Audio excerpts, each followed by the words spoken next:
On October 5, 2017, in downtown Hereford, England, 27-year-old Harry Godsall was going about his day as usual. He had taken a day off from his office job to catch up on some errands, and all was going swimmingly so far. He had woken up early to make a lovely cup of tea and take his dog for a walk, and had noticed how nice the weather was for the time of year, with hardly any of the usual rain.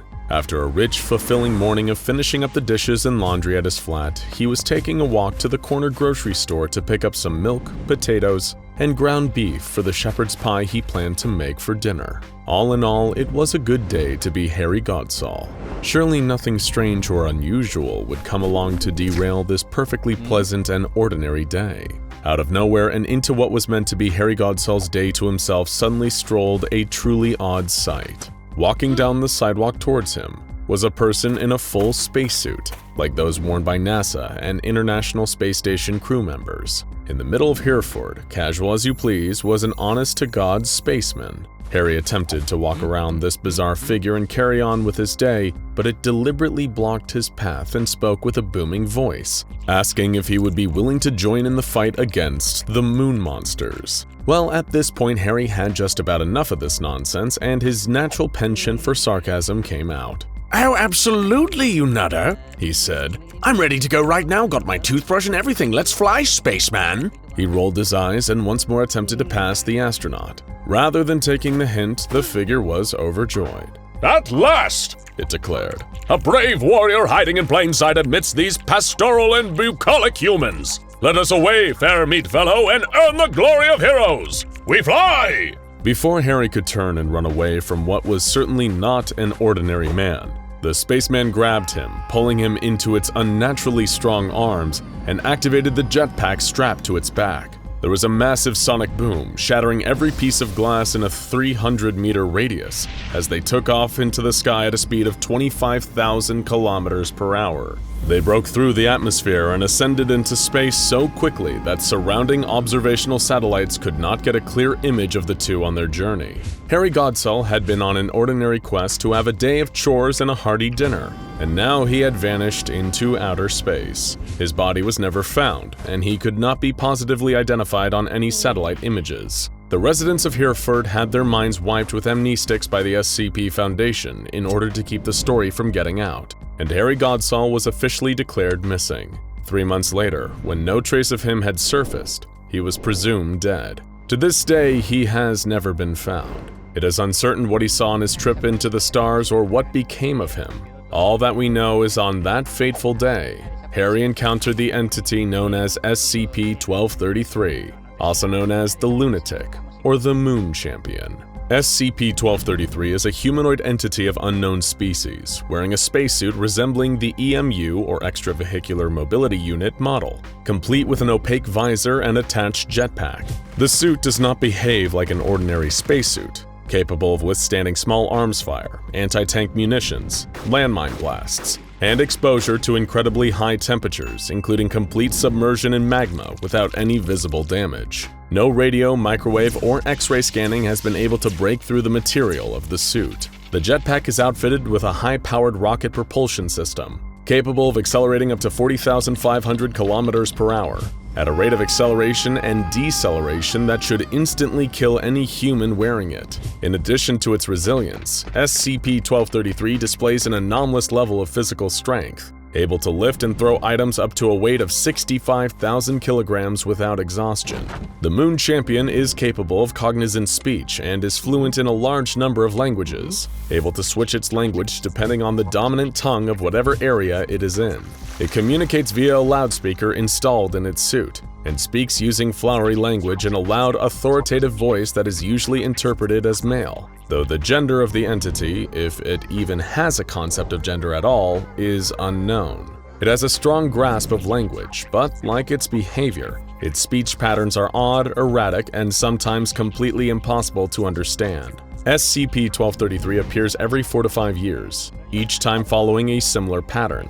First, the entity will fall from an unknown height above the surface of the Earth, falling at a terminal velocity similar to that of a small meteorite or a vehicle re-entering the atmosphere. As it falls, SCP-1233 will emit red-orange thermal radiance, causing it to be mistaken for a shooting star if its descent occurs at night. Then it will crash land on the ground, leaving a large crater and causing a small earthquake in the vicinity. It tends to land within 7 to 30 kilometers from a town, usually a smaller municipality with a population of 30,000 or less. Then 1233 will climb out of its crater and head towards the town on foot or by flight. It does not ordinarily head directly to the town and has been observed taking its time, taking the scenic route, if you will, and engaging in a variety of random detours. SCP-1233 has taken the time to inspect various objects, including farm equipment, buildings, and plants. Occasionally, it will pick these plants and has been observed plucking the petals from a flower,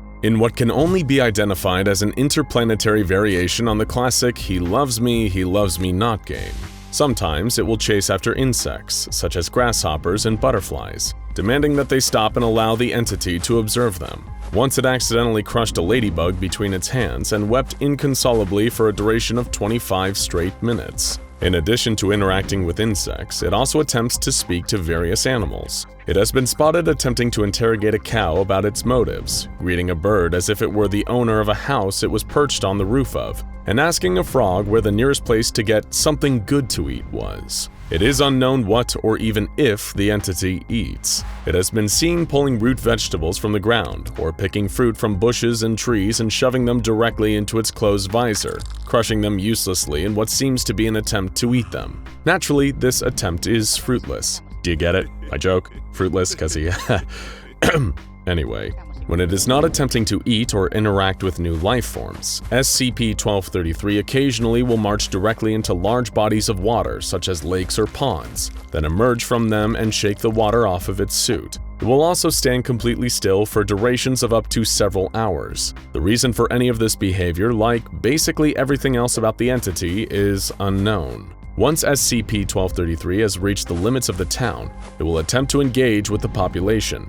Due to its curious nature, heightened strength, and lack of any understanding of proper human behavior, this often results in confusion, disruption, and a great deal of property damage. A typical example of SCP-1233's interactions with the general public is found in archived security camera footage from a bakery in Saratoga Springs, New York, by the name of Sam's Sweets. On August 9, 2009, SCP-1233 entered the cafe and attempted to speak with its co-owner, 32-year-old Bob Parsons. Parsons greeted the entity with a friendly, if perplexed, attitude, presuming it to be a cosplayer taking a snack break from a nearby comic book convention.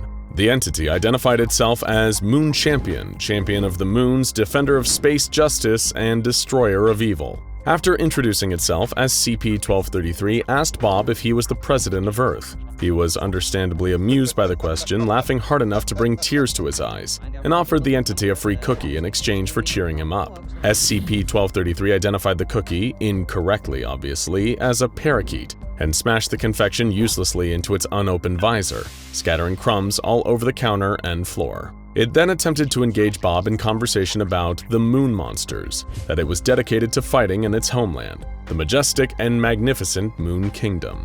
SCP-1233 then asked if it could perhaps befriend a dog and take it back to the moon, and attempted to recruit Bob to fight alongside it against the Moon Monsters. Bob, with a great deal of polite confusion, insisted that he had to stay on Earth and continue to run the bakery in order to keep the citizens fed.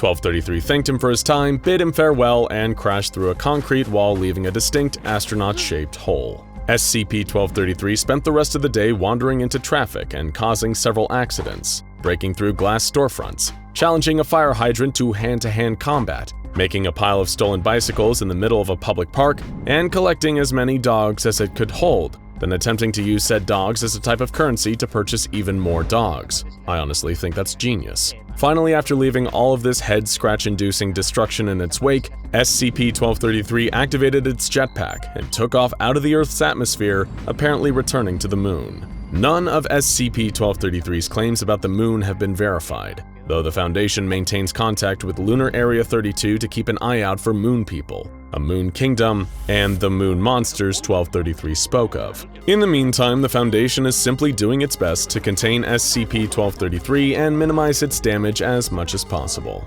Because of the anomalous physical properties of SCP-1233, there is no way to physically contain it at this point in time. Until a method of physical containment can be found, secondary measures will be taken to keep this lunar lunatic from causing any more havoc, or at the very least, reduce its levels of havoc as much as possible. There's only so much havoc we can prevent in this world, especially when you have an astronaut plummeting from the sky on a semi-regular basis. The Foundation Satellite Observation Network, Argos, or Atmospheric Reconnaissance Global Observation System, enters Priority 2 High Alert status once 3 years and 6 months have passed since SCP-1233's last appearance. When 1233 is spotted in the upper thermosphere, a Foundation mobile task force will be deployed in whatever populated area is close to the entity's estimated landing point. There they will prepare to administer amnestics and provide a cover story, such as immersive theater piece, prank show, 2001: A Space Odyssey remake, to any civilians who witness SCP-1233's arrival.